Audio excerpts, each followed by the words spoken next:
Ma'asyiral muslimin yang dimuliakan Allah Subhanahu wa taala. Dan sepakat para ulama berdasarkan hadis yang sahih tentang hadis syafaat bahwa Nuh adalah awwalur rusul, rasul yang pertama. Karena Adam adalah nabi, Syith nabi, Idris nabi, tetapi Nuh adalah rasul pertama. Kenapa? Karena Allah Subhanahu wa taala menyebutkan dalam surah Nuh, Allah mengatakan an anzir qaumaka, agar engkau memberikan peringatan kepada kaum wahai Nuh. Dan nadharah, peringatan itu karena ada sebuah penentangan terhadap Allah dan Rasulnya yang sangat besar. Makanya ketika Allah Subhanahu wa taala berfirman kepada Rasul, inna arsalnaka basyiran wa mubasyiran wa nadhira, sesungguhnya kami mengutus anda wahai Muhammad basyirah, sebagai kabar gembira, wa mubasyiran, dan menghabar gembirakan kepada orang lain, wa nadhira, dan memberikan peringatan. Jadi ada basyir, ada nadhir. Kalau Adam alaihi salatu wassalam mubasyir, Syith mubasyir, Idris mubasyir, tetapi Nuh bukan hanya mubasyir tapi nadhira. An anzir qaumaka, disuruh memberikan peringatan karena dia adalah rasul pertama yang memperingati manusia dari kesyirikan. Karena sebelumnya belum ada syirik. Adam diutus kepada anak-anaknya, tidak ada kesyirikan. Kemudian Syith diutus kepada saudara-saudaranya, tidak ada kesyirikan. Begitu juga Idris diutus kepada anak-anak pamannya, kerabat-kerabatnya, dan belum ada kesyirikan. Baru di zaman Nuh alaihi salatu wassalam, satu-satunya nabi yang diutus Allah untuk menyampaikan kalimat la ilaha illallah. Karena ketika orang berbuat syirik berarti melepaskan kalimat itu, berarti orang itu harus dikembalikan kepada tauhid dan harus mengucapkan kalimat la ilaha illallah. Tidak ada sesembahan yang berhak disembah kecuali Allah. Karena seruan ini hanya berlaku kepada orang-orang yang keluar dari Islam. Dan di zaman Nabi Adam, Nabi Syith atau Idris, tidak ada yang keluar dari tauhid. Ma'asyiral muslimin yang dimuliakan Allah Azza wa Jalla, maka dari sini berdasarkan hadis, fayatuna Nuhan fayaquluna ya Nuh innaka anta awwalar rusul ila ahlil ardi. Maka manusia ketika di padang mahsyar mereka berangkat kepada Nuh untuk meminta syafaat. Kemudian setelah mereka di hadapan Nuh, manusia pun mengatakan, ya Nuh anta awwalur rusul, engkau adalah awal rasul, rasul pertama yang Allah utus ke dunia. Ishfa' lana ila rabbik, berikan syafaat untuk kami kepada Tuhan. Dari sini menunjukkan bahwa Nuh adalah awal rasul. Karena sering saya ulang-ulang tentang kisah keluarga Wad, tentang kisah keluarga Wad. Disebut Wad itu karena manusia cinta kepada Wad itu. Dalam bahasa Arabnya Wad itu artinya cinta, mawaddatan wa rahmah, kan itu. Karena orang-orang itu cinta kepada Wad, dan Wad itu masih kaumnya Idris sebelum Nuh alaihi salatu wassalam. Wad ini bukan nabi tetapi orang soleh. Karena di zaman itu ketika Idris meninggal dunia, tidak ada nabi lagi, sehingga hanya ada orang soleh saja yang mengajak manusia kepada kebaikan selama ditinggal para nabi. Rupanya Allah Subhanahu wa taala takdirkan Wad ini meninggal. Kemudian perjuangan Wad ini dilanjutkan oleh putranya yang namanya Suwa. Suwa pun dicintai manusia karena kebaikannya. Kemudian Suwa meninggal dunia, dilanjutkan perjuangan dakwahnya oleh putranya lagi namanya Yaguth. Putranya Wad yang lainnya namanya Yaguth. Kemudian Yaguth meninggal, perjuangan pun dakwah pun dilanjutkan oleh anak Wad yang lainnya namanya Ya'uq, sampai akhirnya ditutup dengan Nasr, masih putra Wad. Ketika Nasr meninggal, Wad tidak punya anak lagi, manusia pun kehilangan.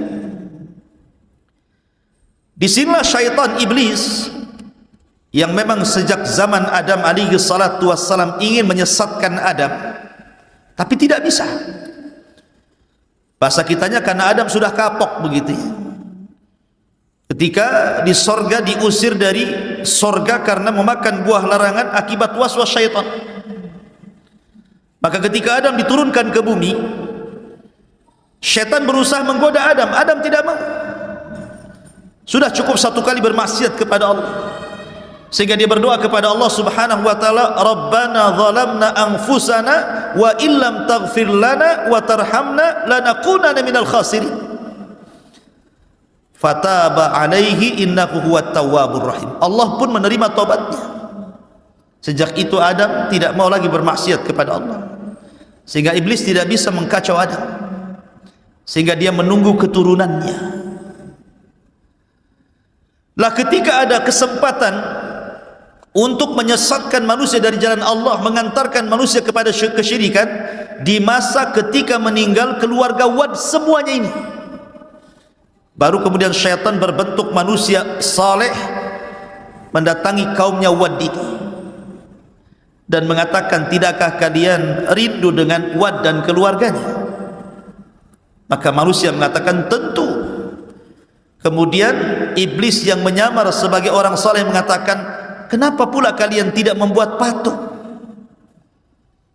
patung keluarga Wad, sehingga kalau kalian melihat patung itu kalian akan dinostalgiakan bagaimana dulu Wad ahli salat, ahli zikir, ahli ibadah, ahli taat, sehingga kalian akan terangsang untuk melakukan itu. Akhirnya dibuatlah patung Wad, Suwa, Yaghus, Ya'uq, Nasr, ditempatkan di sebuah tempat khusus di ketinggian, sehingga kalau mereka lewat melihat patung-patung itu terangsang untuk beribadah, tapi tidak ada kesyirikan. Kemudian generasi pertama pembuat patung meninggal, datang generasi kedua. Syaitan datang lagi dan mengatakan, jauh-jauh kalian ziarah dari rumah kalian ke sini hanya untuk melihat Wad, patung-patung Wad. Kenapa kalian tidak memproduksi saja banyak-banyak? Letakkan patung itu di rumah-rumah kalian. Tak perlu lagi kalian datang kemari. Subhanallah, dia khutuwatis syaitan namanya. Setan itu kalau menyesatkan orang selangkah-selangkah. Akhirnya diproduksi banyak-banyak, diletakkan di rumah-rumah orang itu. Generasi kedua meninggal, datang generasi ketiga, tidak tahu apa-apa maksudnya apa itu. Iblis datang lagi berbentuk orang saleh dan mengatakan, akulah hidup di zaman bapak kalian, di zaman kakek kalian, di zaman orang yang membuat patung-patung ini. Tujuan mereka satu, mereka itu menyembah patung-patung itu dalam rangka mendekatkan diri kepada Allah. Dari sinilah terjadi kesyirikan pertama. Mulailah manusia menyembah Wad, patungnya Wad, patungnya Suwa, patungnya Yaghus, Ya'uq dan Nasr, sampai generasi berikutnya maka patung-patung itu dirubah menjadi patung-patung binatang. Ada yang mengatakan Wad itu patung manusia, Suwa itu patung kuda, kemudian Yaghus itu patung berbentuk harimau, kemudian Ya'uq dan Nasr itu berbentuk burung gitu ya. Jadilah kemudian disembah di mana-mana. Lihat bagaimana cerdasnya syaitan untuk menyesatkan manusia dari tauhid menuju syirik. Makanya Allah mengatakan, kana an-nasu ummatan wahidah fakhtalafu faba'atsallahu an-nabiyyin. Dulu umat ini bersatu di atas tauhid. Sejak zaman Adam, Syekh Idris, semua bersatu di atas tauhid. Fakhtalafu, mulailah mereka bercerai-berai, mulailah mereka menyembah patung. Maka Allah utus ketika itu faba'atsallahu an-nabiyyin. Siapa nabi yang Allah utus? Nuh alaihi salatu wassalam. Maka dialah rasul yang pertama memberantas kesyirikan. Ma'asyiral muslimin yang dimuliakan Allah Subhanahu wa taala. Kapan Nuh diutus menjadi rasul? Kalau Nabi sallallahu alaihi wasallam diutus di usia 40 tahun. Ada yang mengatakan bahwa Nuh diutus ketika usianya 50 sanatan, 50 tahun. Ada yang mengatakan 350 sanah, 350 tahun usianya baru diutus menjadi rasul. Ada yang mengatakan 480 sanatan, ketika usia beliau 480 tahun. Dan ini yang dikuatkan banyak ulama. 480 tahun Nuh diutus menjadi rasul. Ya, karena usia dakwahnya saja 950 tahun. Berarti usianya di atas 1000. Kalau 950 tahun ditambah 480 tahun kemudian meninggal, berarti kurang lebih usianya 1400. Ada yang mengatakan 1500, ada yang mengatakan 1870 tahun gitu ya. Karena umat dulu itu selain usianya panjang-panjang, postur tubuhnya pun tinggi-tinggi.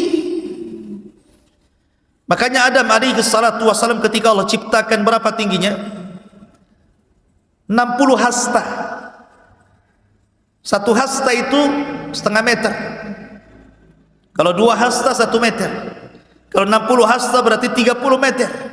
Berapa nih tingginya masjid ini? Mungkin kalau Adam tidak bisa masuk masjid ini, pintunya kecil ya.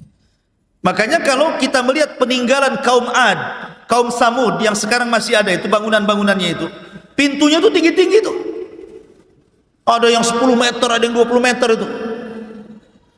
Menunjukkan bahwa orang dulu itu fisiknya pun tinggi-tinggi, badannya besar-besar, otomatis juga usianya panjang-panjang lah. Tetapi makin kesini makin posturnya makin kecil, makin kecil, makin kecil, ya usianya pun dikurangi sampai Rasul mengatakan a'maru ummati baina sittina wa sab'in. Usia umatku berkisar 60 sampai 70 tahun saja, sedikit yang melewati itu ya. Ma'asyiral muslimin yang dimuliakan Allah Subhanahu wa taala. Adapun keluarganya, Nuh alaihi salatu wassalam itu memiliki 4 putra. Pertama namanya Syam, kemudian yang kedua namanya Ham, kemudian yang ketiga namanya Yafis. Syam, Ham, Yafis ini semua mengikuti dakwah ayahnya, masuk Islam.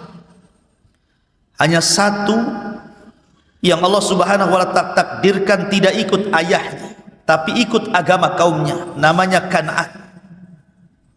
Dia tidak ikut bapaknya. Kenapa? Karena pengaruh buruk ibunya. Makanya penting mencari pasangan itu yang baik. Karena kalau antum memiliki istri yang buruk akan mempengaruhi kepada keburukan anak antum. Lihat kepada istri Nuh alaihi salatu wassalam, satu-satunya, bahkan satu di antara 2 istri Nabi yang dijadikan percontohan kepada orang-orang kafir. Wa dharaballahu mathala lilladzina kafaru imra'atah. Dan Allah jadikan permisalan terhadap orang-orang kafir 2 perempuan. Perempuan siapa? Imra'atu Nuhin wa imra'atu Lut. Imra'atu Nuhin wa imra'atu Lut. Istri daripada Nuh dan istri daripada Lut. Dua-duanya kafir, padahal suaminya Nabi. Maka karena keburukan akhlak istrinya Nuh, turun kepada anaknya Kan'an, dua-duanya kufur. Subhanallah, ya. Nuh diuji dengan istri dan satu anaknya ini. Padahal Nuh sudah berusaha menyelamatkan anak loh, ya. Ketika dia di atas perahu, dia lihat Kan'annya sudah lari-lari ke bukit tinggi-tinggi untuk menyelamatkan dari banjir. Nuh sudah berteriak, ya bunayyar kam ma'ana, hei anakku naik ke perahu, karena tidak ada yang selamat hari ini. Tapi anaknya mengatakan, sa'awi ilal jabal, hendak saya akan cari tempat yang paling tinggi. Emang sampai di mana banjir ini, katanya. Tapi Nuh mengatakan, wahai anakku, tidak ada yang selamat hari ini. Pasti air ini akan melewati setinggi manapun gunung yang ada di sini. Subhanallah, ikhwan, tidak ada yang selamat satu pun. Semua diratakan, semua dibinasakan kecuali Nuh dan orang yang ada di perahu.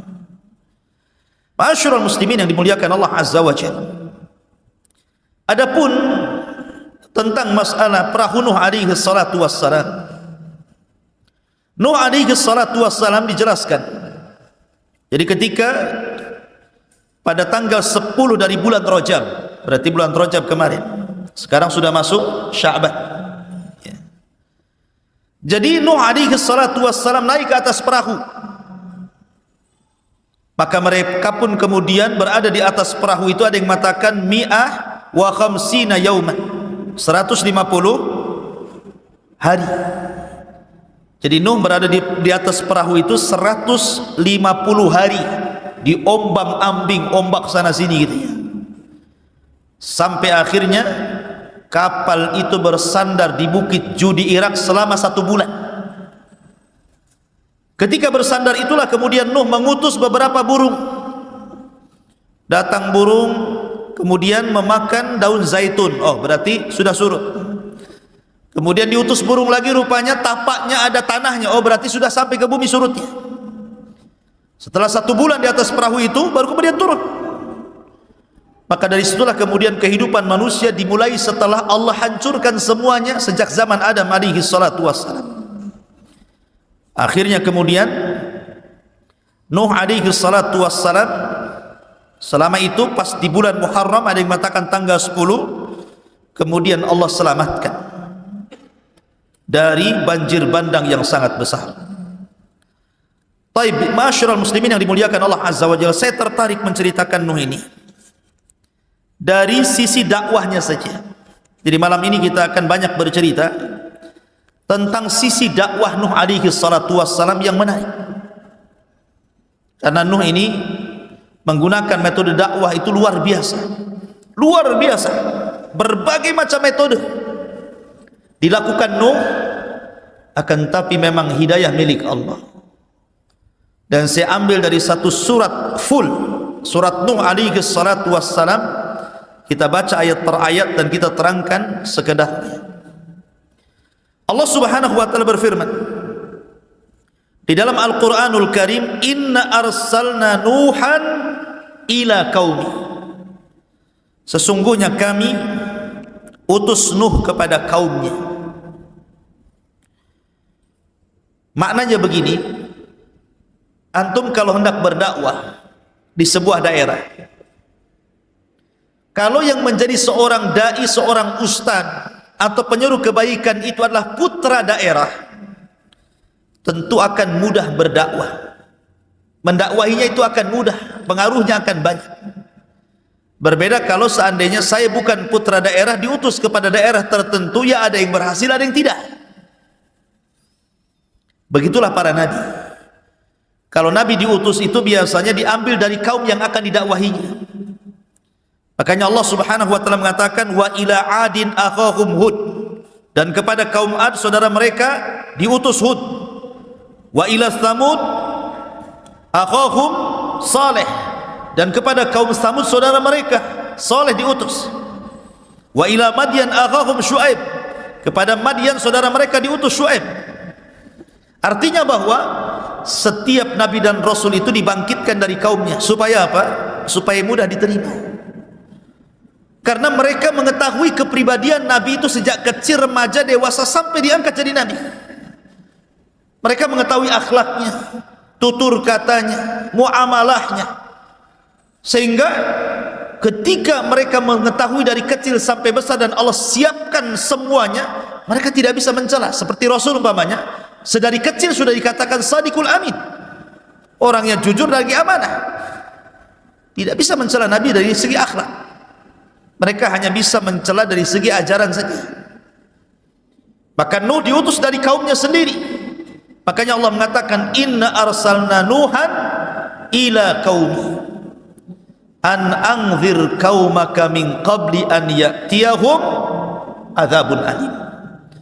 Agar engkau wahai Nuh memberikan peringatan kepada kaum sebelum datang kepada mereka azab yang pedih. Menunjukkan bahwa azab itu tidak mungkin turun kecuali setelah datangnya peringatan. Wa ma kunna mu'adzibina hatta nab'atsa rasulah. Tidak mungkin kami mengazab sebuah kaum kecuali setelah diutus rasul kepada mereka. Kemudian Nuh mulai berdakwah. Qala ya qaumi inni lakum nadhirum mubin.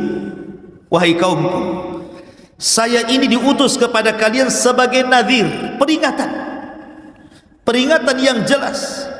Ani'budullaha wattaquhu ati'un. Sembahlah Allah, bertakwalah kepada Allah dan taati perintahku. Maka kalau tiga perkara ini kalian lakukan, maka Allah akan berikan dua keistimewaan kepada kalian. Kalau kalian mau menyembah Allah, mentauhidkan Allah dan meninggalkan patung-patung Wad, Yaghus, Ya'uq, Suwa dan Nasr itu, kemudian kalian takut kepada Allah dan kalian mentaati semua perintahku, karena tidak mungkin aku perintahkan kecuali dari Allah, maka kalian akan diberikan dua keistimewaan. Apa itu? Yaghfir lakum min dzunubikum. Pertama, Allah akan ampuni dosa-dosa kalian. Yang kedua, wa yuakhirkum ila ajalin musamma. Allah akan panjangkan umur kalian. Allah akan panjangkan umur kalian. Jadi kalau kalian mau meninggalkan patung-patung itu, mentauhidkan Allah, bertakwa kepada Allah, taat kepada perintahku, ku jamin dosa kalian yang dulu-dulu, kesyirikan kalian itu Allah akan ampuni. Dan bukan hanya itu saja, wa yuakhirkum ila ajali musamma. Allah akan tambah panjangkan usia kalian, sehingga kalian bisa menikmati isi dunia ini dengan panjang lagi. Inna ajalallah idza ja'ala yu'akhkhar law kuntum ta'lamun. Karena ketentuan Allah itu kalau datang tidak mungkin digeser, kalau kalian tahu. Masyarul muslimin yang dimuliakan Allah Subhanahu wa taala, lah Nuh alaihi salatu wassalam ini, beliau bukan hanya sekadar berdakwah sebagaimana dakwah kita hari ini gitu. Seorang pendai yang berdakwah hari ini yang hanya mungkin mengambil seminggu sekali atau pagi saja atau malam saja, tidak. Nuh itu semua waktu dipakainya untuk berdakwah. Mau siang, mau malam, tidak peduli. Dan itu diceritakan oleh Nuh sendiri. Dalam Al-Quran, qala rabbi inni da'autu qaumi laila wa nahara. Ya Rabb, sesungguhnya aku mendakwahi kaumku siang dan malam. Subhanallah. 950 tahun berdakwah kepada kaumnya siang dan malam. Bukan hanya siang saja, malam pun didakwahi. Bukan hanya itu saja, falam yazidhum du'ai illa firara. Tetapi apa yang terjadi? Usaha Nuh, mungkin bahasa kitanya kurang banyak berhasil, karena tidak menambah kepada mereka dari dakwahku, kata Nuh, illa firara, kecuali mereka lari, tidak mau mendengarkan. Seperti apa sikap kaumnya itu? Allah mengatakan, wa inni kullama da'autuhum litaghfira lahum ja'alu asabi'ahum fi adhanihim wastaghshaw thiyabahum wa asarru wastakbaru istikbara. Dan saya setiap kali mendakwahi mereka kaumku, kata Nuh, agar mereka meninggalkan patung-patung itu, kesyirikan mereka, dan meminta ampun kepada Allah Azza wa Jalla. Apa yang terjadi? Kalau bisa semua jari ini, telunjuk ini masuk ke dalam telinganya, lubang telinga. Kalau bisa semua masuk, masukkan semuanya. Ketika Nuh apabila mendakwai kaumnya, kemudian mulai masukkan jarinya ini ke dalam lubang telinganya, mulai dia pakai isyarat. Pakai isyarat, karena kalau ngomong kan nggak didengar. Gimana didengar? Ini telinganya sudah ditutup. Terpaksa pakai isyarat. Kayak orang bisu gitu ya, pakai isyarat gitu. Mungkin satu-satu gitu. Gitu ya. Lah setiap kemudian Nuh, bayangkan mulai dari bicara, setelah itu mereka menutup kuping, maka Nuh pakai isyarat. Ketika Nuh merubah dakwahnya dari bicara ke isyarat, akhirnya wastaghshaw thiyabahum, mereka pun tidak mau melihat isyarat telunjuk-telunjuk Nuh, diambilnya baju, ditutup wajahnya. Anda bisa bayangkan. Cukup wa asarru. Kalau Nuh bicara, mereka pun bicara. Coba bayangkan, saya sedang berdakwah kepada antum seperti ini, atau ngobrol semuanya. Siapa yang tahan duat seperti ini? Atau ketika saya berbicara, tiba-tiba antum ambil handphone diletakkan pula di telinga antum. Atau kemudian mengambil pakaian ditutupnya wajah antum gitu kan. Siapa yang sabar seorang ustaz, seorang dai menghadapi kaum yang seperti ini coba? Enggak ada. Saya jamin semua ustaz kalau dihadapkan dengan kaum seperti ini pasti resign jadi ustaz. Saya berhenti saja jadi ustaz. Karena sudah melampau kan gitu. Bicara ditutup telinga, pakai isyarat ditutup wajah. Mulai dilantangkan bicaranya, mereka malah teriak-teriak. Wastakbaru istikbara, makin congkak sombong, menolak kebaikan. Summa inni da'autuhum jihara, summa inni a'lantu lahum wa asrartu lahum israra. Oh, boleh jadi mungkin ada di antara kaum Nuh itu ada yang ingin masuk ke dalam Nuh tetapi takut. Kan ada tuh umpamanya, seperti di zaman Nabi kan ada dakwah namanya dakwah sirriyah, ada dakwah jahriyah kan. Ada dakwah sirriyah, door to door bahasa kitanya. Dari pintu ke pintu, tidak ramai di depan manusia. Ada dakwah jahriyah, terang-terangan. Tapi ada kemudian sahabat Rasul yang ingin masuk Islam tapi takut, menyembunyikan keislamannya. Makanya ketika permulaan Islam datang Abi Dzar Al-Ghifari, Jundub ibn Junadah ingin masuk Islam. Kemudian setelah masuk Islam kata Rasul, "Uktum islamak," sembunyikan keislaman. Jadi ada beberapa sahabat yang menyembunyikan keislaman. Maka boleh jadi mungkin kalau saya terang-terangan kata Nuh, ada yang ingin masuk kepada dakwahku, takut mereka. Maka Nuh pakai metode dengan cara apa? Door to door. Makanya kemudian Allah mengatakan, "Summa inni da'autuhum jihara," kemudian aku berdakwah terang-terangan. "Summa inni a'lantu lahum," dan aku tampakkan dakwahku kepada mereka. "Wa asrartu lahum israra," dan aku juga terkadang menyembunyikan dakwah kepada mereka.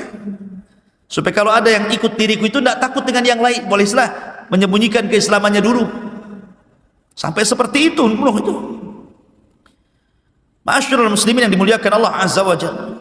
Kemudian Nuh alaihi salatu wassalam mengatakan, "Fakultu astaghfiru rabbakum innahu kana ghaffara." Lihat metode dakwah Nuh alaihi salatu wassalam. Siang, malam enggak kenal lelah. Kemudian jihar, israr, terang-terangan, sembunyi-sembunyi. Kemudian dengan thariqah targhib. Ini targhib namanya. Targhib itu sama dengan memberikan kabar gembira. Jadi Nuh alaihi salatu wassalam pertama tidak menakut-nakuti dulu dia. Jadi metodenya memberikan kabar gembira. Apa kata Nuh? "Istaghfiru rabbakum innahu kana ghaffara." Mintalah ampun kepada Rabb kalian, karena dia adalah zat yang maha pengampun. Tinggalkan patung-patung itu, tinggalkan kesyirikan kalian, kembali kepada tauhid. Kalau kalian kembali kepada tauhid, tadi sudah diberi dua keistimewaan, diampuni dosa kalian, dipanjangkan usianya. Ada lagi kata Nuh, kalau kalian mentauhidkan Allah, meminta ampun kepada Allah, yursilis sama alaikum midrara wa yumdidkum bi amwalin wa banin wa yaj'al lakum jannatin wa yaj'al lakum anhara. Allah akan hujani kepada kalian. Kalian tidak mungkin paceklik, tidak mungkin kekeringan. Akan ada hujan yang membasahi tanah-tanah kalian untuk minum dan untuk ternak dan untuk berkebun kalian. Cukup tidak, wa yumdidkum bi amwal, dan Allah akan perbanyak harta kalian, wa banin, dan keturunan kalian. Cukup tidak juga, wa yaj'al lakum jannat, kami jadikan kalian jannah, kebun-kebun yang besar, yang rindang, yang kemudian berbuah macam-macam buah gitu ya. Wa yaj'al lakum anhar, sungai-sungai, parit-parit, lautan-lautan, semua akan mengalir untuk kalian. Lihat, Nuh menjanjikan kepada mereka banyak perkara tuh. Asal kalian tobat, beriman kepada Allah, mentauhidkan Allah, istighfar kepada Allah, Allah ampun dosa kalian, Allah akan panjangkan usia kalian, Allah berikan hujan kepada kalian, Allah perbanyak harta dan keturunan kalian, Allah suburkan kebun kalian, bahkan Allah akan berikan sungai-sungai dan air-air yang bermanfaat kepada kalian. Cukup gimana ini? Ini janji loh ya. Dikasih kabar gembira. Tetapi apa yang terjadi tetap saja. Rupanya tidak mempan dengan cara diberikan kabar gembira. Sekarang berbalik nih. Karena dengan cara kabar gembira tidak mempan, Nuh mulai menakut-nakuti. Allah mengatakan, malakum la tarjuna lillahi waqara. Ma lakum la tarjuna lillahi waqara. Kenapa kalian tidak takut pada Allah Subhanahu wa taala dan tidak mengagungkannya? Kata Sufyan ibn Uyainah rahimahullahu taala, orang yang bermaksiat kepada Allah hakikatnya dia tidak pernah takut kepada Allah dan tidak pernah mengagungkannya. Kemudian Nuh memberikan logika. Karena ada orang-orang yang kalau dikasih dalil itu tidak mempan. Pamannya dalil tentang wujudnya Allah, antum bacakan ayatnya, memang dia mengingkari Quran, ngapain dibacakan Quran? Dibacakan hadis Nabi SAW ditentangnya, memang dia mengingkari kerasulan Nabi SAW, buat apa dibacakan hadis? Sehingga terkadang berdakwah itu perlu logika. Maka Nuh menggunakan metode logika lagi dia, dan mengatakan, wa qad khalaqakum atwara. Alam tara kaifa khalaqallahu sab'a samawatin tibaqa wa ja'ala al-qamara fihinna nuran wa ja'ala asy-syamsa siraja wallahu anbatakum minal ardi nabata thumma yu'idukum fiha wa yukhrijukum ikhraja wallahu ja'ala lakumul arda bisata litaskunu minha subulan fijaja. Apa katanya? Malakum la tarjuna lillahi waqara. Kenapa kalian tidak takut kepada Allah? Apakah kalian tidak takut azab? Ya. Tidakkah Allah Subhanahu wa taala telah menciptakan kalian bertingkat-tingkat, mulai daripada segumpal mani, kemudian jadi segumpal darah, kemudian jadi segumpal daging, kemudian jadi janin, ditiupkan ruh keluar ke bumi, masa kecil, masa remaja, dewasa, Allah berikan rizki banyak kepada kalian. Siapa yang membuat engkau seperti itu kalau bukan Allah? Ya. Alam tara kaifa khalaqallahu sab'as samawatin tibaqa. Tidakkah kau lihat langit? Berapa lapis langit ke atas itu? 7 lapis. Tidak mungkin langit 7 juga ada. Pasti ada yang menciptakannya. Siapa yang menciptakannya kalau bukan karena Allah? Wa ja'ala al-qamara fihinna nuran wa ja'ala asy-syamsa siraja. Atau kau tidak lihat bulan yang bercahaya? Begitu juga matahari yang terang benderang. Coba kalau seandainya malam ini dibuat sampai kiamat, siapa yang bisa mendatangkan terang? Atau siang dibuat sampai kiamat, siapa yang akan mendatangkan gelap? Sementara sekarang ada siang ada malam, lah siapa yang memutar balikan ada siang ada malam ini? Apa berputar sendiri begitu? Tidak. Makanya kenapa Abi Hanifah, sering saya ceritakan teman antum, ketika berdebat dengan orang-orang Sumaniyin, para penyembah apa namanya, dahri, orang-orang ateis, orang-orang yang tidak mengakui adanya Tuhan, kemudian mengajak berdebat kepada Abi Hanifah. Kata Abi Hanifah, kalau kita berdua berdebat percuma, kita berdebat di hadapan orang ketiga, hakim, amir. Oke? Akhirnya kemudian ditentukan waktu debatnya. Pada waktunya seorang ateis ini sudah di hadapan hakim. Abu Hanifah tidak datang-datang. Harusnya pagi sudah ditunggu, sore pula dia baru datang. Pas Abi Hanifah datang, dicelanya Abi Hanifah dan mengatakan, engkau ini imam, seorang ulama, kepercayaan kaum muslimin, tapi engkau tidak amanah. Harusnya kau tepat waktu, kenapa kau terlambat? Kata Abi Hanifah, bukan itu masalahnya. Yang membuat aku terlambat karena aku terhenti di pinggir sungai. Ketika aku melihat ada halilintar membelah pohon, kemudian pohonnya terbelah jadi dua. Yang satu tetap nancap, yang separuhnya kemudian terbang ke air.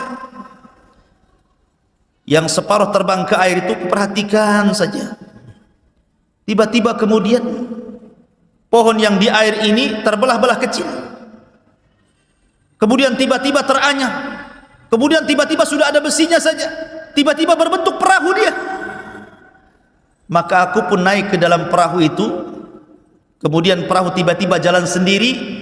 Dan akhirnya akulah sampai ke sini, katanya. Baru sampai aku ke sini. Maka sang ateis mengatakan, kadzabta, dusta kamu.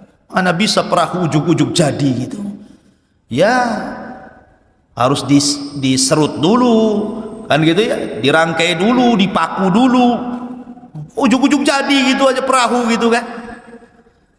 Berarti kata Abi Hanifah, kalau perahu saja tidak mungkin tiba-tiba jadi perahu dari batang kayu, apakah alam semesta ini tiba-tiba ada? Yang kecil saja harus ada yang membuat, masa langit dan bumi nggak ada yang membuat? Bahasanya kan seperti itu, ya kan? Masyurul muslimin yang dimuliakan Allah Azza wa Jalla. Wallahu ambatakum minal ardi nabata. Dan Allah yang menumbuhkan kalian dari bumi, untuk kalian dari bumi nabat, tumbuh-tumbuhan, sayur-sayuran, macam-macam. Thumma yu'idukum fiha wa yukhrijukum ikhraja. Kemudian Allah kembalikan kalian, maksudnya Allah wafatkan kalian, wa yukhrijukum ikhraja. Kemudian Allah keluarkan dan bangkitkan kembali pada hari berbangkit nanti. Wallahu ja'ala lakumul arda bisata. Dan Allah telah jadikan bumi ini terhampar sehingga kita bisa berjalan dengan tenang. Ya. Litaskunu fiha, litaskunu minha, agar engkau bisa tinggal di bumi yang datar itu, subulan fijaja, bahkan bisa berjalan ke sana kemari. Ini namanya dalilul akli, namanya dalil akal tentang wujudnya Allah Subhanahu wa taala. Karena mereka menyebutkan Allah. Maknanya begini, Nuh itu mau mengatakan seperti ini sebenarnya. Apakah yang menciptakan langit dan bumi itu Tuhan ini, Wad, Yagus, Ya'uq yang kalian sembah ini, ataukah Allah? Atau yang menumbuhkan tumbuh-tumbuhan ini, patung-patung kalian, ataukah Allah? Nah gitu maksudnya. Jadi diajak secara logika gitu. Tetapi memang kaumnya adalah kaum yang degil, ikhwan. Tak juga dapat hidayah. Enggak ada dapat hidayah. Sehingga Nuh alaihi salatu wassalam mengatakan, Rabbi innahum asawni wattaba'u ma lam yazidhu maluhu wa waladuhu illa khasara. Qala Nuh, berkata Nuh, ya Rabb, kaumku tidak menerima dakwahku, mereka justru bermaksiat kepadaku, dan mereka justru mengikuti orang yang memiliki harta dan anak yang tidak manfaat untuk mereka. Mereka lebih memilih para pembesar, orang-orang kaya. Kalau mereka yang ngomong didengar, kalau aku yang ngomong tidak didengar. Wa makaru makran kubbar. Bahkan bukan hanya itu saja, mereka sudah buat makar, ya Rabb. Dan mereka mengatakan, la tadharunna alihatakum, jangan kalian gubris usapan si Nuh itu. Jangan kalian tinggalkan patung-patung ini, Wad, Suwa, Yagus, Ya'uq, dan juga Nasr. Wa qalu la tadarunna alihatakum wa la tadarunna waddan wa la suwa'an wa la yaghutha wa ya'uq wa nasra. Jangan kalian dengarkan ucapan si Nuh itu, tetap kalian harus menyembah patung-patung ini. Jangan kalian tinggalkan Wad, Suwa, Ya'uq, Nasr. Wa qad adallu katsiran wa la tazididz zalimina illa dhilala.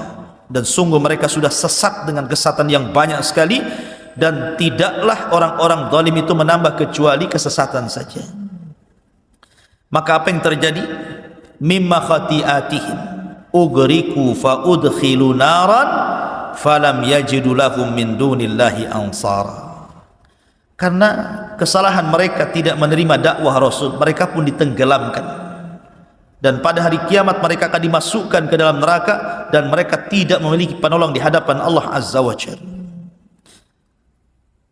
Bahkan Nuh alaihi salatu wassalam mendoakan siapapun yang ingkar kepadanya untuk jangan hidup di bumi. Itu doanya Nuh. Apa kata Nuh? Qala Nuhu rabbi la tadar alal ardi minal kafirina dayyara. Nuh berkata, ya Rabb, jangan kau hidupkan satu jiwa orang kafir pun di muka bumi. Bayangkan doanya. Jangan ada yang hidup satu pun. Innaka intadarhum. Apa alasannya? Jika kau biarkan mereka hidup atau keturunan mereka hidup, yudillu ibadak wala yalidu illa fajiran kafara. Pasti akan menyesatkan hamba-hambamu ya Rabb, dan mereka tidak akan melahirkan kecuali anak yang jahat dan kafir saja. Percuma, matikan semua saja. Maksudnya seperti itu. Makanya kenapa surah Nuh itu dia jatuh setelah surah Al-Waqiah kan? Sa'ala sa'ilun bi'adzabin waqi'. Ya. Sa'ala sa'il, ada orang yang bertanya tentang siapa? Tentang azab yang akan terjadi. Lah yang pertama meminta azab itu siapa? Nuh. Meminta azab. Karena di zaman itu tidak ada yang meminta azab seperti Nuh. Dialah yang pertama meminta azab untuk ditimpakan kepada kaumnya. Adam tidak, Sis tidak, Idris tidak ada. Baru Nuh, sa'ala sa'ilun bi'adzabin waqi'. Dia yang meminta azab itu. Ya Allah, berikan azab kepada mereka. Allahumma inni maglubun fantasir. Inni maglubun fantasir. Aku sudah dikalahkan. Ya. Fantasir, mintalah pertolongan ya Rabb. Maka Allah Subhanahu wa taala mengatakan fa fatahna alaihi abwabas sama wa fajjarnal arda uyuna faltaqal ma ala amrin qad qudir. Maka kami belah langit, dihujani hujan yang deras, kami belah bumi, datang air dari bawah, bersatulah air langit dan bumi, kemudian menjadi banjir bandang dicampur dengan tufan, akhirnya melantakkan seluruh kaum Nuh alaihi salatu wassalam. Dari situ Nuh berdoa, Rabbighfirli wali walidayya waliman dakhala baitiya mu'minan walil mu'minina wal mu'minat wala tajididz zalimina illa tabara. Ya Rabb, ampuni aku, ampunilah kedua orang tuaku, dan ampunilah orang-orang yang masuk ke rumahku, baik dia mukmin laki-laki atau perempuan, dan jangan kau tambah bagi orang-orang zalim kecuali kehancuran ya Rabb. Nuh, lihat bagaimana Nuh alaihi salatu wassalam begitu hebat dakwahnya, tapi juga dengan berbagai macam metode kan, siang, malam, terang-terangan, sembunyi-sembunyi, dengan cara tafsir memberikan kabar gembira, menakut-nakuti, tetap saja kaumnya seperti itu. Makanya kemudian Allah Subhanahu wa taala mengabadikan kisah Nuh di banyak ayat dalam Al-Qur'an. Bagaimana dakwahnya Nuh alaihi salatu wassalam. Ma'asyiral muslimin yang dimuliakan Allah Azza wa Jalla. Pelajaran besar dari kisah Nuh alaihi salatu wassalam adalah bahwa hidayah itu milik Allah, bukan milik siapapun. Nabi Ibrahim alaihi salatu wassalam diuji dengan ayahnya Azar. Azar tidak masuk Islam, tidak masuk agama Ibrahim. Padahal Ibrahim itu kurang apa lembutnya dalam berdakwah, bapaknya pun menolak. Nuh dan Lut tidak mampu mendakwai orang yang paling dekat dengan dia, yang satu kamar setiap malam, istri mereka, bahkan anak mereka Kanaan. Kemudian Nabi Yusuf alaihi salatu wassalam tidak bisa mendakwai saudara-saudaranya, bahkan yang mencelakakan Yusuf saudara-saudaranya juga, walaupun kemudian belakangan bertobat kepada Allah Azza wa Jalla. Termasuk Rasul sallallahu alaihi wasallam Dari paman-pamannya yang paling mencintai Rasul siapa? Abu Talib. Pun tidak bisa memberikan hidayah kepada Abu Talib. Kalau Abu Lahab ya sudahlah, memang paman yang memusuhi dia. Tapi Abu Talib yang merupakan ayah angkatnya, wa wajadaka yatiman fa'awa, kami dapati engkau Muhammad yatim, kemudian kami berikan perlindungan. Salah satu yang dikirim Allah untuk melindungi Rasul setelah dari pangkuan kakeknya Abdul Muttalib adalah Abu Talib, sampai diangkatnya jadi Nabi dan Rasul, sampai menikah dengan Khadijah. Tahu akhlaknya Rasul Abu Talib itu. Makanya Abu Talib sangat cinta dengan Rasul. Tapi juga percuma juga kecintaan Abu Talib kepada Rasul, karena dia tidak masuk Islam. Ya, Rasul dihadapkan dengan Abu Talib, saling mencintai. Rasul mencintai Abu Talib, Abu Talib mencintai Rasul. Tapi tidak menjadikan Abu Talib selamat dari neraka, kan? Menunjukkan bahwa hidayah itu milik Allah. Tetapi walaupun hidayah milik Allah, ada tugas bagi kita semua, sampaikan hidayah Allah lewat hidayah kita, hidayatul irsyad. Jadi tugas kita ini menyampaikan hidayah Allah kepada mereka. Soal mereka sadar, mereka tidak sadar, itu urusan Allah. Taufik itu milik Allah Azza wa Jalla. Tapi jangan berhenti dari dakwah. Karena terkadang orang itu diuji dari orang dekat. Diuji ibunya tidak mau sholat, diuji saudaranya tidak mau akur, diuji oleh istrinya nggak mau ibadah, diuji oleh suaminya, macam-macam orang itu ujian itu, kan. Dan paling berat memang dari dalam. Makanya Nabi SAW diperintahkan Allah, wa anzir ashiratakal aqrabin, mulailah dari orang-orang dekat engkau wahai Muhammad. Ku anfusakum wa ahlikum nar, jagalah diri kalian dan keluarga kalian dari api neraka. Dan ingatlah ketika kami selamatkan kalian dari Fir'aun dan bala tentaranya, yasumunakum su'al adha, yang mereka telah melakukan kepada kalian dengan seburuk-buruk adab. Mereka menyembelih anak-anak laki kalian dan membiarkan anak-anak wanita kalian. Dan dalam yang demikian itu adalah bala ujian dari Rabb kalian yang Maha Agung. Dan ingatlah ketika kami belah untuk kalian lautan, maka kami selamatkan kalian dan kami tenggelamkan Fir'aun dan bala tentaranya, dan kalian melihatnya. Baik.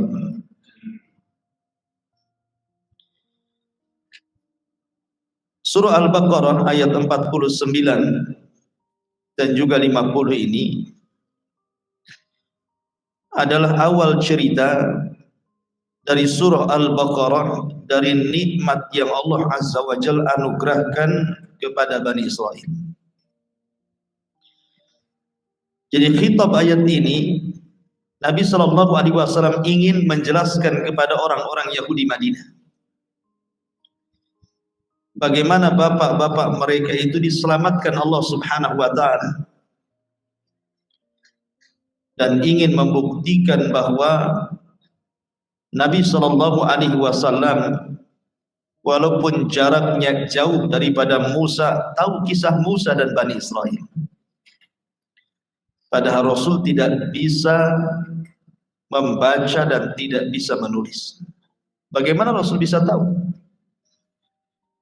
kisah-kisah umat terdahulu kalau bukan karena wahyu yang Allah wahyukan kepada dia? Dan ini sebagai penegas bahwa Rasul SAW adalah seorang nabi, dan orang-orang Yahudi tahu itu. Maka di sini Nabi SAW membacakan ayat ini untuk mengingatkan nikmat yang pernah Allah anugerahkan kepada nenek moyang Yahudi yang ada di Madinah. Maksudnya Bani Israel. Dan ingatlah ketika kami selamatkan kalian. Siapa yang diselamatkan di sini? Musa dan Bani Israel. min ali fir'auna, dari pasukan Fir'aun dan juga Fir'aun, yasumunakum su'al azab, yang mereka memperlakukan kalian dengan seburuk-buruk azab. Yudzabbihuna abna'akum, mereka menyembelih anak laki-laki kalian. Wa yastahyuna nisa'akum, dan membiarkan anak-anak perempuan kalian dijadikan budak Fir'aun dan budak kaum Asbah. Wa fi dzalikum, dan dalam perkara itu bala, ujian dari Rabb kalian, azim, yang sangat besar. Jadi begini, ketika Fir'aun di masa Nabi Musa, jadi semua kisah Fir'aun yang ada dalam Al-Quran itu adalah bercerita Fir'aun yang ada di zaman Nabi Musa. Karena Fir'aun itu kan istilah bagi raja Mesir, sama dengan Kisra bagi raja Persia, Kaisar bagi raja Romawi, Tuba bagi raja Yaman, Iskandar bagi raja Mesir. Maka Fir'aun pun istilah raja bagi raja Mesir. Yang berkuasa di zaman Nabi Yusuf Fir'aun juga namanya, gelarnya. Tapi yang dimaksud Fir'aun di sini artinya Fir'aun di zaman Nabi Musa, yang terkenal dan kononnya yang ditemukan jasadnya di lautan dan sekarang dimumikan, kemudian dijadikan wisata di Mesir ya, dimuseumkan, itu orang bisa melihat jasadnya Fir'aun. Konon katanya itulah Ramses yang kedua. Lah Fir'aun ini kisahnya diawali dari mimpi. Jadi Fir'aun ini bermimpi, mimpinya aneh. Jadi dalam mimpinya itu ada api, yang api ini berasal dari Palestina, terus bergerak sampai ke Mesir. Ketika api itu sampai di Mesir, membakar seluruh negara Mesir. Negara kekuasaan Fir'aun terbakar dengan api itu. Anehnya, api itu tidak melahap perkampungan Bani Israel, perkampungan Nabi Yusuf alaihi salatu wassalam. Dan mimpi itu bukan sekali dua kali, berkali-kali dengan mimpi yang sama. Maka namanya seorang raja pasti punya apa yang disebut dengan penasehat spiritual namanya, atau bahasa kasarnya dukun. Mesti penguasa punya dukun itu untuk mempertahankan kekuasaannya kan, yang dijadikan istisyar, petunjuk apa yang harus dilakukan. Maka paranormal, dukun-dukun, peramal-peramal di zaman Fir'aun ini sepakat, takwil mereka bahwa isyarat api yang berasal dari Palestina dan membakar seluruh perkampungan Fir'aun Mesir kecuali perkampungan Bani Israel, bahwa akan ada bayi yang lahir dari turunan Bani Israel yang akan menggoyang kekuasaan Fir'aun. Sejak itulah dibuat peraturan bahwa semua bayi laki-laki harus dibunuh. Maka setiap hari tentara mengepung perkampungan Bani Israel. Setiap ada yang bayi lahir, ditengok kelaminnya, perempuan atau laki-laki. Perempuan, bantai. Setiap yang wanita yang hamil, ditunggu kehamilannya, jangan sampai kecolongan. Ketika lahir dilihat kelaminnya, laki-laki, bantai. Sampai akhirnya ukola Bani Israel, ukola orang-orang yang berakal dari lingkungan Fir'aun ini merasa khawatir. Karena bagaimanapun Mesir sangat berhajat dengan Bani Israel, karena Bani Israel ini diberikan kecerdasan masalahnya.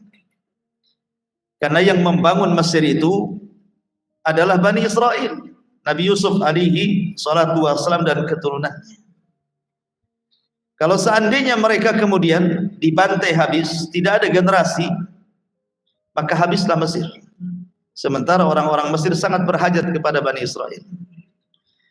Maka dibuatlah aturan setahun pembantaian, setahun dibiarkan hidup. Lah pada tahun dibiarkan hidup lahirlah Nabi Allah Harun. Selamat Harun, karena tidak ada pembantaian. Kemudian tahun depannya ketika ada pembantaian, lahir pula Musa. Ketika itu ibunya menyembunyikan kehamilannya sampai kelahiran, disembunyikan.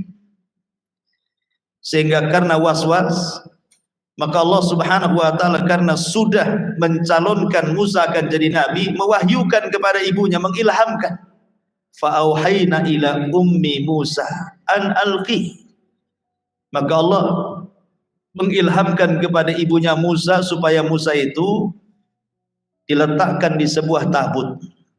Tabut itu kotak, dan kotak ini nanti akan menjadi kotak sakti.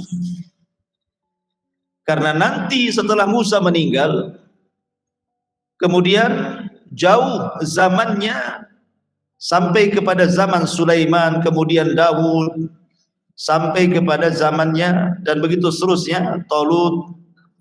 Maka kotak itu jadi kotak rahmat. Siapapun yang perang bawa kotak itu pasti menang. Disebut dengan tabut. Makanya ketika Tolut diangkat jadi raja, Bani Israel menolaknya. Masa orang miskin jadi raja? Banyak orang kaya. Tetapi Nabi Daniel yang ketika itu memilih Tolut jadi raja, punya alasan lain, karena Tolut itu punya tenaga, punya kecerdasan, dan punya kepemimpinan. Cuman dia miskin. Akhirnya kemudian malaikat Jibril mengambil tabut yang ada di tempat Jalut. Kemudian diambil, diletakkan di rumah Tolut. Baru Bani Israel yakin bahwa Tolut bisa memimpin mereka. Kenapa? Karena punya tabut, punya kotak itu. Jadi nanti kotak itu ada sejarah sendiri. Intinya bahwa ibunya Nabi Musa disuruh meletakkan Musa kecil dalam kotak itu, tabut itu. Jadi waktunya nyusu, ditarik, disusui. Setelah disusui, dibiarkan hanyut. Begitu terus. Ya. Sampai akhirnya Allah takdirkan talinya putus. Ketika talinya putus, maka hanyutlah kotak itu di Sungai Nil. Kita beralih kepada istana Fir'aun. Fir'aun itu tidak punya anak laki-laki, semua anak Fir'aun itu perempuan. Dan dia punya istri yang sangat dicintainya, namanya Asiyah bintu Muzahim. Fir'aun sangat cinta dengan Asiyah. Masalahnya anaknya tidak ada laki-laki, semua perempuan. Dari Asiyah bintu Muzahim itu. Lah Fir'aun ini ada anak perempuan sakit, tidak bisa disembuhkan. Sudah berobat ke sana kemari, para tabib sudah angkat tangan, tidak bisa disembuhkan. Sampai seorang peramal meramalkan, kalau anak putrimu ingin sembuh, maka usaplah dengan kotak yang pertama kali dilempar ke Sungai Nil. Akhirnya ketika Asiyah bintu Muzahim berjalan di taman istana di samping Sungai Nil, melihat dari kejauhan ada kotak. Akhirnya kemudian Asiyah bintu Muzahim yang namanya anaknya ingin sembuh, akhirnya kemudian merintahkan prajurit untuk mengambil kotak itu. Jangan-jangan kotak itu yang bisa menyembuhkan anaknya kan ini. Diseberanglah, diambil kotaknya. Ketika kotaknya sudah dapat, rupanya isinya bayi Musa alaihi salatu wassalam. Dan Allah langsung berikan kasih sayang kepada hati Asiyah bintu Muzahim. Langsung jatuh cinta kepada bayi Musa ini. Akhirnya kemudian dalam kisah Israiliyat, diambillah ludahnya Musa, diusapkan ke penyakit anak putri Fir'aun, kemudian sembuh. Lah ketika Fir'aun mengetahui ada bayi laki-laki, marah dia. Jangan-jangan bayi yang dimimpikan itu maksudnya adalah bayi yang dalam kotak itu. Maka Fir'aun pun hampir-hampir membunuhnya. Tetapi Asiyah bintu Muzahim melarang dan mengatakan, jangan kau bunuh dia. Boleh jadi dia adalah qurratu ainin li wa, boleh jadi dia akan menjadi penyejuk mataku dan matamu. Dan kita bisa jadikan anak ini sebagai anak angkat kita. Tapi Fir'aun mengatakan tidak, itu hanya untuk penyejuk matamu dan tidak mataku, katanya. Coba kalau seandainya Fir'aun mengatakan, ya itu petunjuk mataku dan mataku dapat hidayah dia. Tapi ketika dia mengatakan ya petunjuk, artinya itu penyejuk matamu tidak mataku, berarti Fir'aun tidak dapat hidayah. Tapi dari sini Asiyah bintu Muzahim menyelamatkan nyawa Musa kecil. Kemudian ketika Musa kemudian sudah di tangan Asiyah bintu Muzahim, masalahnya tidak mau menyusui. Wanita-wanita yang punya anak yang keluar air susunya itu tidak ada yang mau diminum oleh Musa kecil. Sampai akhirnya Asiyah bintu Muzahim membuat sayembara, siapapun wanita yang air susunya mau diminum oleh Musa, maka dia akan mendapatkan ini dan itu. Tersebarlah kabar ini sampai ke rumah ibunya Musa. Maka ibunya Musa mengutus saudari Musa, tolong cek, jangan-jangan bayi itu adalah bayi kita. Rupanya saudarinya Nabi Musa datang, rupanya betul. Kemudian ditawari bagaimana kalau seandainya disusui oleh seorang wanita, boleh jadi dia mau meminum air susunya. Ketika didatangkan ibunya Musa, hampir-hampir dia mengaku dia ibunya. Kalau bukan karena Allah, kemudian menahan lisannya untuk tidak cerita. Akhirnya disusui, mau pula dia, namanya ibunya. Akhirnya kemudian istrinya Fir'aun meminta agar disusui selama 2 tahun di rumah ibunya Musa, kemudian dikembalikan setelah selesai masa susuan. Sejak itulah Musa hidup di sana Fir'aun. Ketika Musa sudah mulai bisa merangkak gitu ya, suatu ketika Fir'aun ini menggendong Nabi Musa. Tiba-tiba Musa menarik jenggot Fir'aun sampai tersungkur tuh Fir'aun itu. Oh, bayi punya kekuatan seperti orang dewasa. Seberapalah bayi itu narik janggut, ikhwan. Ini kayak orang dewasa, kayak punya tenaga. Sehingga Fir'aun kemudian, jangan-jangan bayi ini katanya yang akan meruntuhkan kekuasaanku. Hampir-hampir akan terjadi pembunuhan kedua kalinya. Tapi Asiyah bintu Muzahim keburu mencegah dan mengatakan, jangan kau bunuh, itu bayi yang tidak berakal. Kalau engkau tidak percaya, buatlah ikhtibar, uji bayi ini. Akhirnya Fir'aun pun menguji bayi ini dengan meletakkan jamrah, arang yang sudah dibakar, yang berwarna merah itu, kemudian tamar kurma, kemudian disuruh milih, anak bayi disuruh milih. Hampir-hampir anak bayi ini mengambil kurma. Kalau anak bayi ini mengambil kurma berarti dia berakal, berarti memang dia anak yang akan menumbangkan kekuasaan. Tapi kalau dia mengambil jamrah, mengambil arang yang berbara itu, berarti memang tidak berakal. Ketika dia mengarah ke kurma, maka datang Jibril kemudian mengarahkan ke jamrah. Akhirnya kemudian mengambil arang yang membara itu, kemudian dimakannya.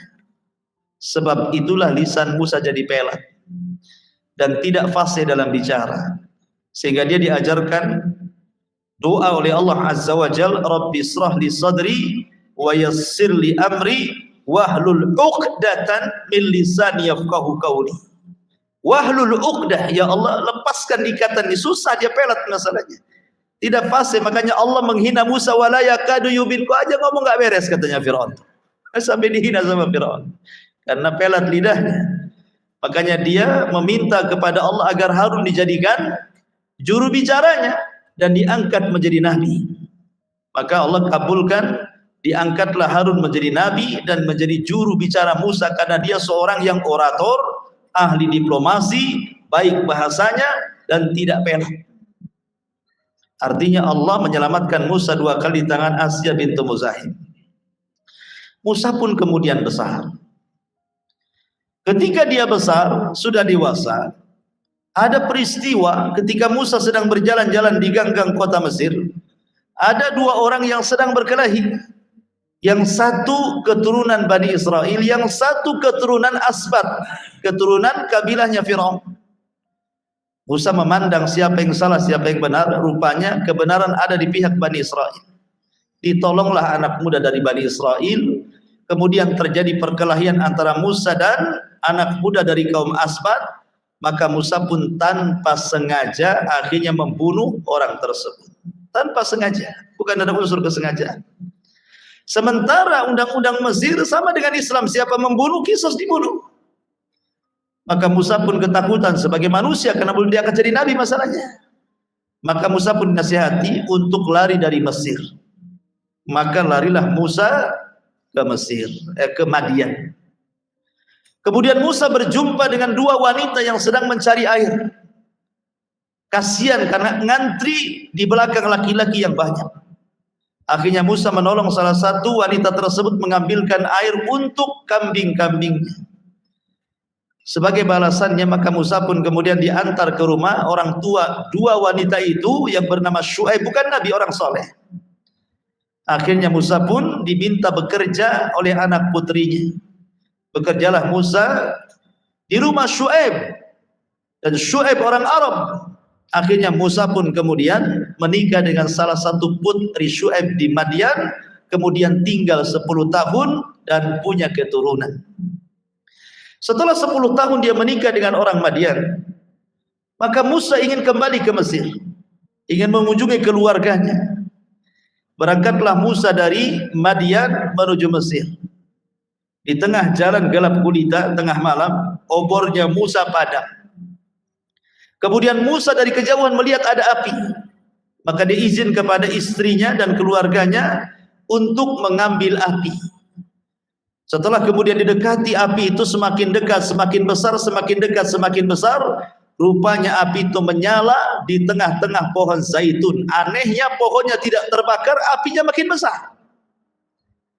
Makin didekati makin besar, makin didekati makin besar. Anehlah Musa, mana mungkin pohon keluar api dan makin besar makin besar. Ketika sudah di depan api, tiba-tiba ada suara di balik api, ya Musa, innani anallah, wahai Musa, aku adalah Tuhan. Kemudian Allah Subhanahu wa taala mewahyukan kepada Musa. Ketika itu Musa memegang tongkat di tangan kanannya. Kemudian Allah mengatakan, apa yang di tangan kananmu itu wahai Musa? Wa ma biyaminika ya Musa. Apa yang kau pegang di tangan kananmu wahai Musa? Kata Musa, asaya, ini tongkatku, atawakkau ilaiha. Aku gunakan untuk bersandar, atau aku gunakan untuk memetik daun dan memberikan makan-makan kambing-kambing, ataupun untuk yang lain yang bermanfaat. Maka Allah Subhanahu wa taala katakan, alqiha ya Musa, lemparkan tongkat itu. Ketika dilempar tiba-tiba jadi ular, kagetlah gitu ya. Yang selama ini tongkat dia bawa ke sana kemari, suruh dilempar, ketika dilempar jadi ular. Kemudian disuruh dipegang pula. Aduh, kan bingung tuh. Pegangnya, tongkatnya dilempar tiba-tiba jadi ular. Kata Allah Azza wa Jalla, Allah berfirman, khudh, ambil katanya. Kan repot, antum pegang ular, pegang buntut dipatuk kepala. Pegang kepala, main patuk kepalanya kan itu ya. Maka Allah mengatakan, la takhaf, jangan takut. Jangan takut, ambil. Karena peristiwa ini akan terulang nanti. Ya. Nanti akan terulang. Bahwa peristiwa ini akan terulang lagi masalahnya. Akhirnya diambillah tongkat di ular itu, ketika dipegang buntutnya tiba-tiba kembali jadi tongkat. Kemudian Allah mengatakan, masukkan tangan wahai Musa ke pesak. Masukkan ke pesaknya. Ketika dikeluarkan tiba-tiba kayak baterai ada cahayanya. Jadi tidak perlu lagi Musa pakai obor lagi ya. Cukup gini saja. Kalau antum ada cahaya di sini kan enak. Oh gitu ya. Kalau lagi cari kodok. Jadi ma'asyiral muslimin yang dimuliakan Allah Azza wa Jalla, sejak itulah Musa diangkat menjadi nabi, menjadi rasul. Dan Allah menugaskan agar Musa cepat ke Mesir untuk berdakwah kepada Firaun. Pulanglah Musa ke Mesir. Kemudian pulang ke rumahnya berjumpa dengan abangnya Harun. Kemudian dia mengajak kerjasama, didakwai Harun, masuklah ke agama Musa. Keluarganya masuk ke agama Musa. Akhirnya Harun pun didoakan oleh Musa agar menjadi nabi dan menjadi juru bicaranya. Berangkatlah dua orang ini menuju Fir'aun. Wa qula lahu qawlan layyina. Wahai Musa, berdakwalah dengan cara yang lembut kepada Fir'aun. Mudah-mudahan dia sadar. Datanglah Musa kepada Fir'aun. Ketika sampai di sana Fir'aun tentu kenal siapa Musa. Namanya anak angkatnya, sudah lama hidup di istana. Ketika Musa mengajak Fir'aun ke dalam tauhid, Fir'aun malah istihza, mengolok-olok Nabi Musa. Kemudian mengingatkan dosa dia sewaktu dia pergi dari Mesir sudah membunuh orang yang tidak bersalah. Katanya Fir'aun.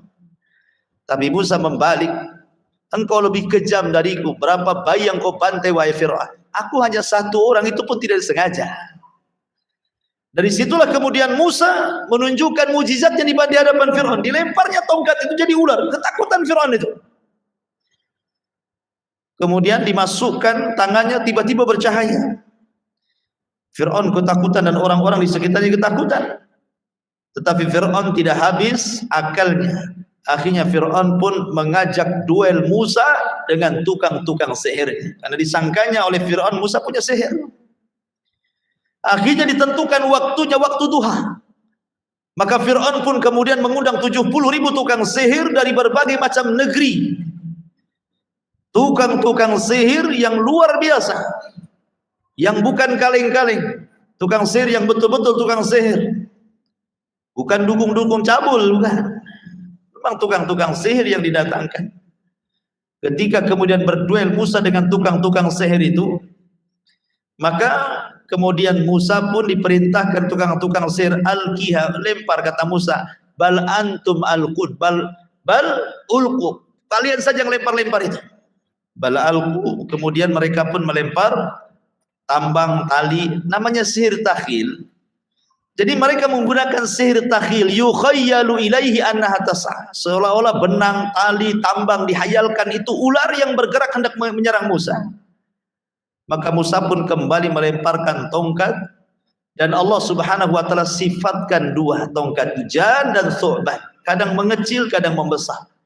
Jadi ularnya itu kadang kecil, kadang besar. Kadang kecil, kadang besar. Segesit ke sana kemari, memakan ular-ular kecil jelmaan daripada tambang dan tali-tali itu. Tukang-tukang sihir berusaha memantra-mantra. Masalahnya kan sihir takhil.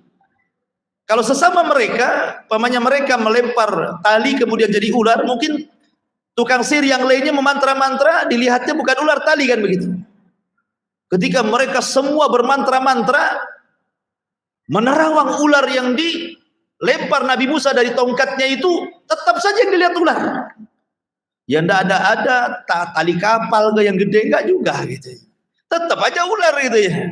Berarti ini bukan sihir. Ini kekuatan lain. Dari situlah maka tukang sihir pun merasa bahwa ini adalah mukjizat dari Allah. Akhirnya mereka tobat semuanya. Mereka sujud. Kemudian Fir'aun marah dan mengatakan, amantum qabla an adana lakum. Kalian kau beriman sebelum aku izinkan? Enak kali kalian gitu. Iman aja izin Fir'aun. Mereka mengatakan, iya, karena yang di hadapan kita adalah kebenaran. Akhirnya Fir'aun mengancam untuk membunuh mereka.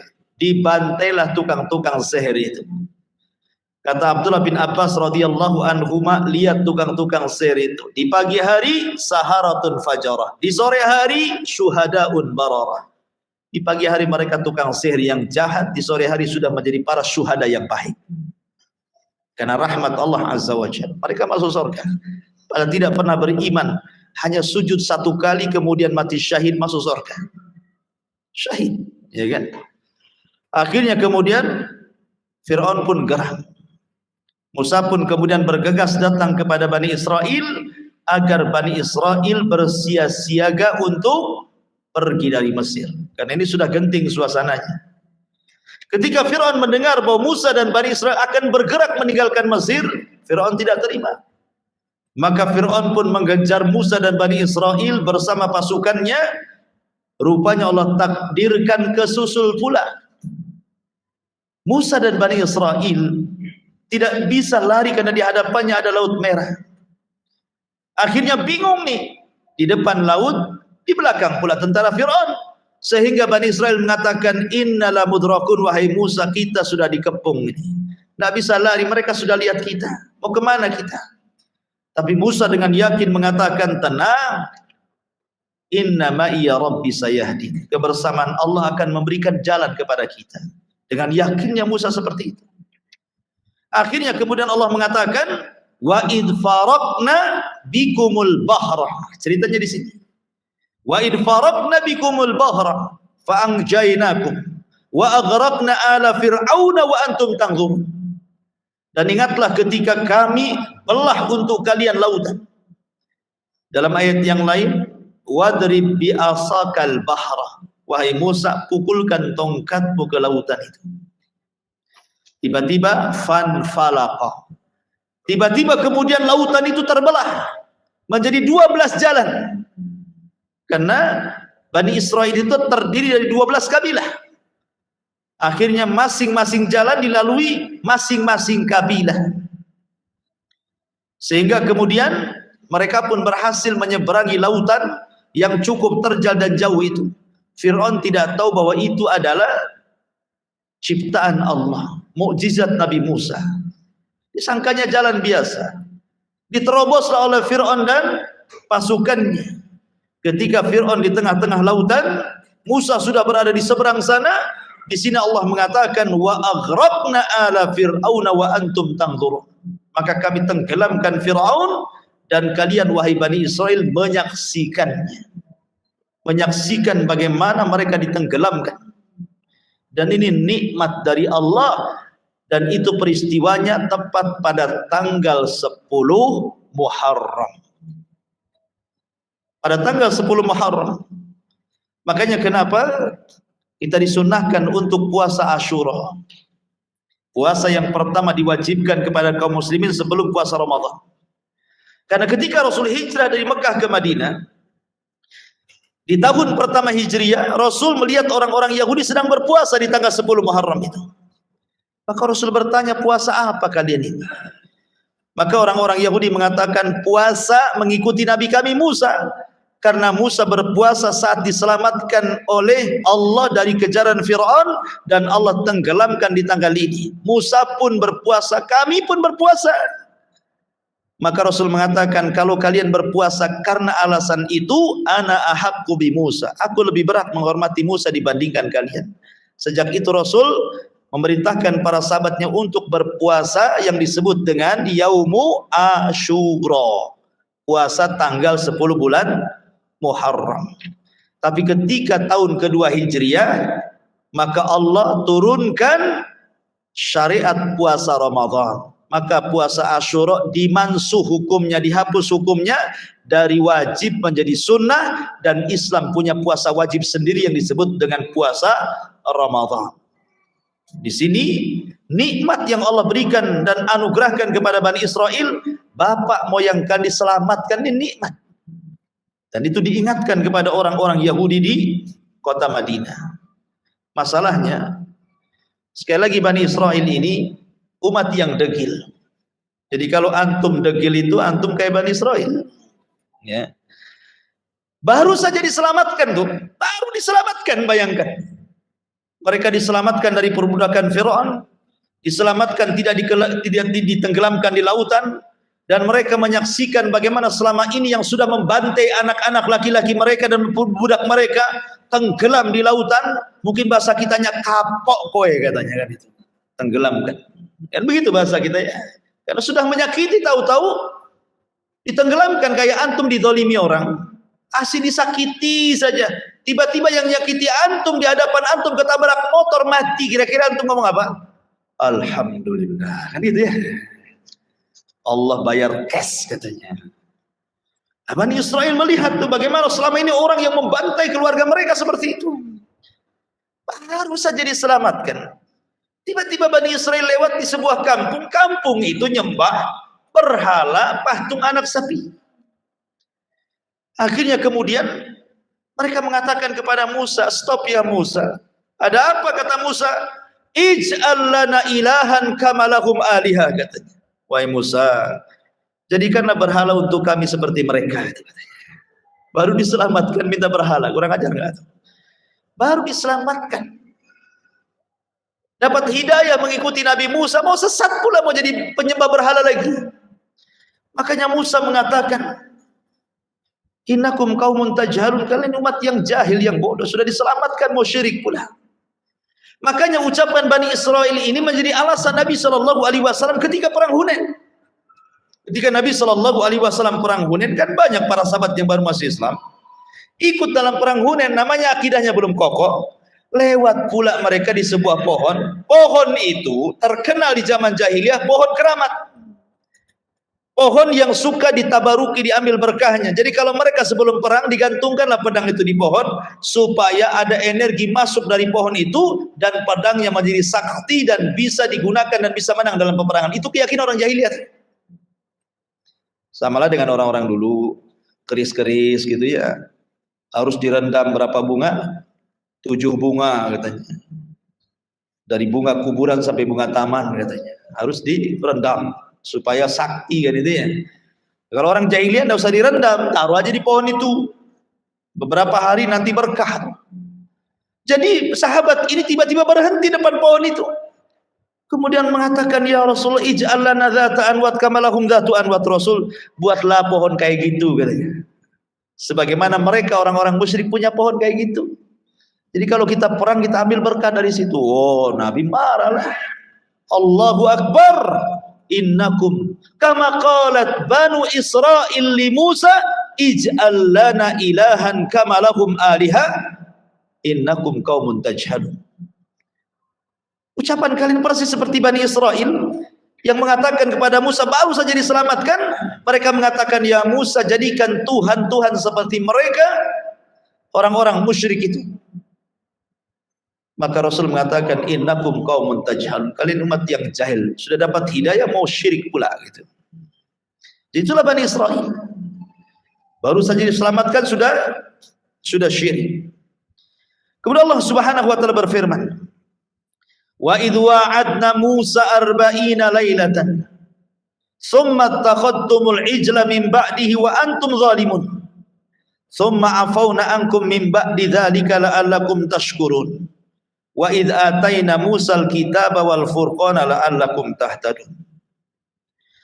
Dan ingatlah ketika kami berjanji kepada Musa 40 malam. Kemudian kalian mengambil anak sapi berbentuk patung dari emas itu setelahnya dan menjadi sesembahan selain daripada Allah. Wa antum zalimun, dan kalian berlaku zalim dan tidak ada kezaliman yang zalim melebihi kesyirikan. Kemudian kami maafkan kalian setelah itu agar kalian bersyukur, dan sungguh kami berikan kepada Musa Taurat dan juga mukjizat agar kalian mendapatkan petunjuk. Jadi begini ceritanya. Ketika Nabi Musa alaihi salatu wassalam ingin membuat undang-undang untuk Bani Israel. Namanya kalau sudah orang ramai, tentu kalau tidak ada undang-undang yang menaungi mereka, suka-suka. Makanya di negeri kita ini aman karena ada polisi, ada tentara gitu ya, yang merupakan abdi negara. Ada undang-undang bagi orang-orang yang melakukan kriminal. Makanya di sebuah tempat daerah yang berkumpul orang ramai harus ada undang-undang. Akhirnya Nabi Musa alaihi salatu wassalam meminta kepada Allah untuk dibuatkan undang-undang kepada Bani Israel. Maka Musa pun kemudian meminta kepada Allah untuk diturunkan satu kitab sebagai undang-undang Bani Israel. Maka Allah janji agar Musa datang ke Bukit Sinai dan mengambil undang-undang itu berupa kitab Taurat. Berangkatlah Musa, meninggalkan ribuan Bani Israel dan kepemimpinannya diserahkan kepada Harun. Dia pun berangkat dengan 12 orang pilihan dia. Berangkatlah Musa dengan 12 orang pilihan ini menuju Bukit Tur untuk mengambil wahyu. Lah selama 40 malam Musa berpuasa. Ada yang mengatakan begitulah puasa zaman dulu malam hari. Kalau puasa kita kan siang hari. Itulah bedanya puasa kita dengan mereka. Jadi Musa berpuasa selama 30 hari. Setelah 30 hari, karena dia hendak berdialog dengan Allah, takut bau mulutnya, hampir-hampir membatalkan puasanya. Tapi Allah mengatakan, jangan kau batalkan wahai Musa, karena bau mulut orang yang berpuasa jauh lebih wangi dibandingkan minyak kasturi. Lalu khufu fami shaim atyab indallahi min rihil misk. Lanjutkan 10 hari lagi. Summa atmamnahu bi ashrin wa tamma miqatu rabbih arba'ina lailatan. Disuruh melanjutkan 10 hari lagi biar sempurna 40 malam. Makanya disebut lailatan 40 malam. Kenapa tahu jumlah 40 malam? Kok enggak 40 siang? Karena yang bisa menghitung tanggal itu malam. Kalau siang tidak bisa menghitung tanggal. Matahari terbit dari timur, kemudian terbenam di barat. Susah kita menentukan tanggal pakai matahari. Tapi kalau kita menentukan tanggal lewat bulan bisa. Ya kan? Orang-orang tua dulu gak kenal almanak, gak kenal penanggalan, dia tengok bulan saja. Oh, tanggal 29 katanya. Tahu dia. Oh, ini awal bulan, tengah bulan, datang bulan katanya. Jadi orang-orang dulu tahu kan, tanpa ada penanggalan, cukup lewat nengok bulan saja orang sudah tahu. Makanya penanggalan dalam Islam itu disebut qamariyah, bukan syamsiyah. Qamariyah. Orang menentukan besok Ramadan bukan nengok matahari, nengok bulan. Matahari terbenam, bulan naik, dilihat waktu maghrib, hilalnya nampak atau tidak. Kalau nampak, besok Ramadan. Gitu ya. Jadi penentuan hari itu pakai bulan. Makanya disebut arba'ina lailatan, bukan arba'ina naharan. Ya kan? Menggunakan lailah 40 malam. Orang dulu kan nggak ada tanggalan, kok tahu angka 40 dari mana? Dari bulan tadi, melihat bulan. Ya kan? Orang tua-tua dulu mana ada kenal almanak itu. Mereka hanya kenal bulan saja. Tengok bulan, belum gajian, kenapa? Masih muda katanya. Jadi intinya bahwa bulan itu yang menentukan penanggalan. Maka disebut qamariyah. Arba'ina lailah.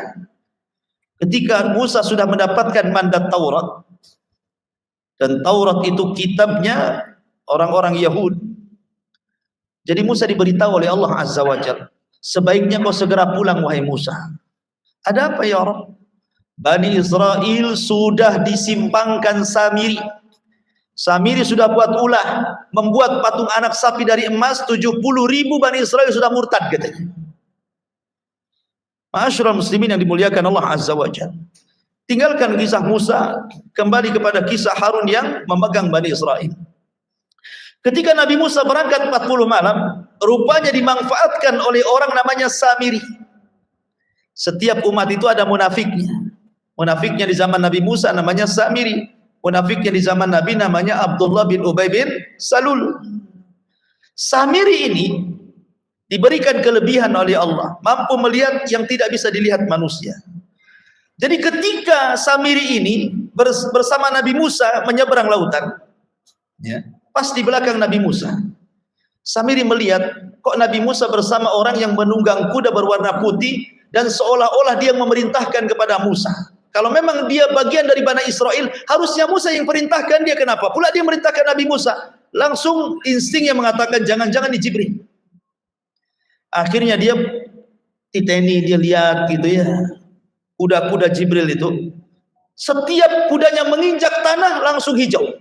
Setiap kudanya menginjak tanah langsung hijau, langsung tumbuh hijau gitu. Makanya, dan ini tidak diperhatikan Bani Israel, kecuali dia saja. Akhirnya setiap pijakan kuda itu yang langsung tumbuh rumput gitu, diambil bekasnya, kemudian disimpan tuh. Kemudian berjalan sampai ke tempat tujuan. Ketika Musa tidak ada, Bani Israel itu kan merasa bersalah, karena ketika mereka meninggalkan Mesir, sebagian mereka ada yang mencuri emas, emasnya kaum Firaun. Sehingga mereka bertanya kepada Harun, bagaimana hukum emas yang kami bawa ini? Kata Harun dan Musa, haram, lemparkan itu. Jangan dibawa dalam safar kita, benda haram katanya. Dilemparkan emas-emas itu. Karena dilemparkan, dikutip sama Samiri emas-emasnya. Dapatlah satu karung. Ya kan? Akhirnya kemudian ketika tidak ada Musa, emas yang dikutip, yang dilempar Bani Israel itu, akhirnya dicetak jadi patung anak sapi. Setelah jadi, tanah bekas pijakan kaki kuda itu dimasukkan ke dalam patung anak sapi. Tiba-tiba bersuara dia. laku keluar, wah gitulah. Bahasa sapi gimana tuh yang paham tuh? Langsung bersuara. Bani Israel dikagetkan dengan suara sapi. Kok ada patung sapi kok bisa bersuara? Sementara dulu Bani Israel ketika di Mesir mereka menyembah patung anak sapi juga. Akhirnya mulailah memori kesyirikannya muncul lagi. Balik lagi mereka menyembah anak sapi. Kata Musa, kata Samiri, wahai Bani Israel, Musa ngapain jauh-jauh ke Bukit Tur nyari Tuhannya? Lo Tuhannya ada di sini katanya. Sembah Tuhannya. Musa ngapain jauh-jauh Tuhannya di sini? Akhirnya Bani Israel terpecah, ada yang menyembah patung anak sapi. Harun berusaha untuk menghentikan mereka, malah diancam mau dibunuh. Dan sebagian mereka mengatakan kami tidak akan berhenti sampai Musa datang. Kalau kata Musa enggak, maka kami tidak akan menyembah. Kalau Musa mengatakan tidak, kami tetap menyembah. Dan Ibnu Katsir menyebutkan 70.000 yang menyembah patung anak sapi itu. Makanya ketika Musa datang dengan 12 orang itu. Ini masalahnya ada dua tempat yang menyimpang. Satu, orang-orang jahil menyimpang menyembah patung anak sapi. Orang-orang yang ikut Musa, orang-orang cerdas, orang pilihannya pun buat kurang ajar juga. Ketika Musa membawa Taurat, kemudian ditampakkan kepada mereka, apa kata mereka? Ya Musa, lan nu'mina laka hatta narallaha jahra. Hei Musa, kami tidak akan beriman kepadamu, kenabianmu, sampai kau perlihatkan Tuhanmu dengan kedua mata kami, katanya. Yang ini kurang ajar, yang sana kurang ajar. Bani Israel ini memang.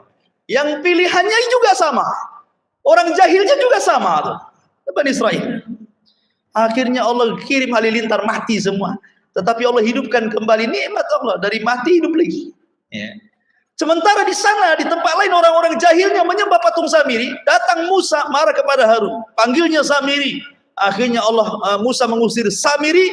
Kemudian setelah itu Musa pun menghukum Bani Israel atas hukum Taurat dengan cara apa?